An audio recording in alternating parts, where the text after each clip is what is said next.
งามวันที่23 เดือน4 ข้อศอกเก้าหก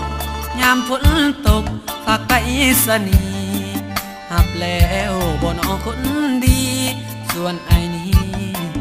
ยังคอย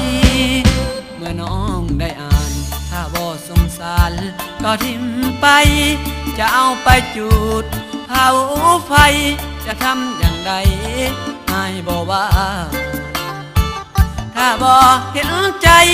เมื่อเอาสองนั้นเคยสัญญาอยู่กระท่อมปลายนาเอาสัญญาว่าบ่ลืมกันถ้าน้องลืมสัญญาในคืนนั้นจดหมายอ้าย